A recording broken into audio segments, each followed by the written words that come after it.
کہ جب کھانے بیٹھو تو کہ اس نے پرووائڈ کیا ہے اس کا نام لے لو، بسم اللہ الرحمن الرحیم، اور جب کھا چکو تو اس کا شکر ادا کر لو، الحمدللہ الذی اطعمنا وسقانا وجعلنا مسلمین۔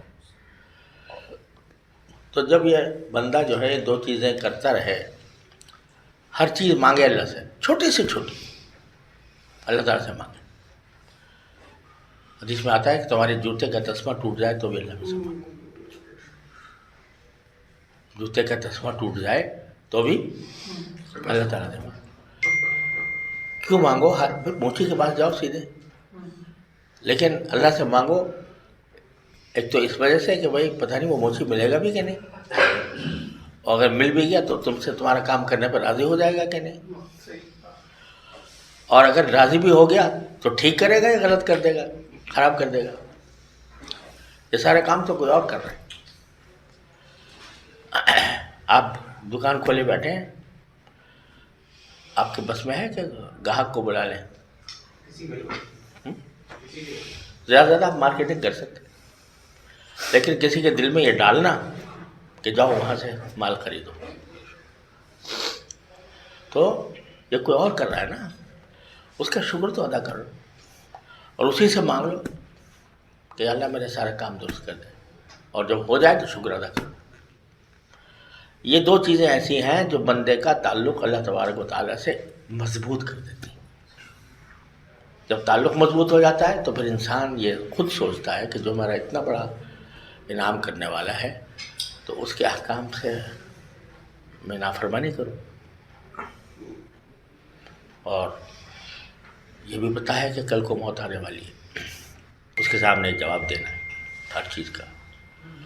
تو جب یہ تصور تعلق میں اللہ قائم ہوتا ہے تو خود بخود انسان جو ہے وہ لگ جاتا ہے اس فکر میں کہ میرا کوئی کام اللہ تعالیٰ کو ناراض نہ کرے۔ تو اللہ تعالیٰ ہمیں اس کی توفیق عطا فرمائے۔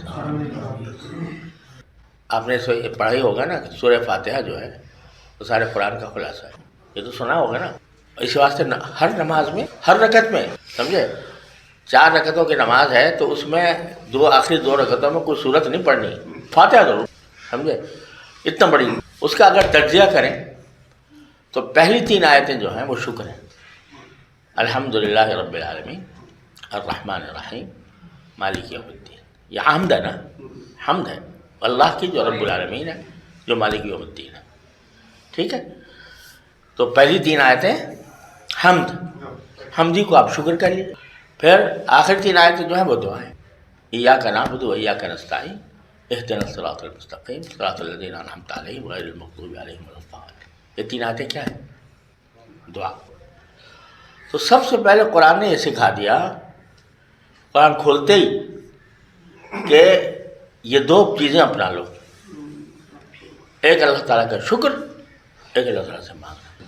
سورہ فاتحہ کو دیکھو، سمجھے بھائی، سورہ فاتحہ پہلا سبق ہے قرآن کا، سب سے پہلے کھولتے ہی جو آتا ہے اس میں یہ ہے کہ نماز پڑھو، اس میں یہ ہے کہ روزہ رکھو، کیا ہے؟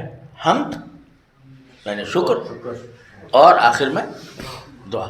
تو یہ ہمیں سکھایا گیا ہے کہ بھائی یہ 2 چیزیں لازم پکڑ لو اپنی زندگی میں، جب یہ کرو گے تو نماز بھی ہو جائے گی، پھر روزہ بھی ہو جائے گا، پھر اللہ تعالیٰ کے حقوق بھی ادا ہو جائیں گے، کیونکہ اس کے ذریعے تمہارا اللہ سے تعلق جڑ جائے گا۔ تو بس یہ چیزیں تو پلے باندھ رہے، اللہ تعالیٰ ہم سب کو توفیق دے دے۔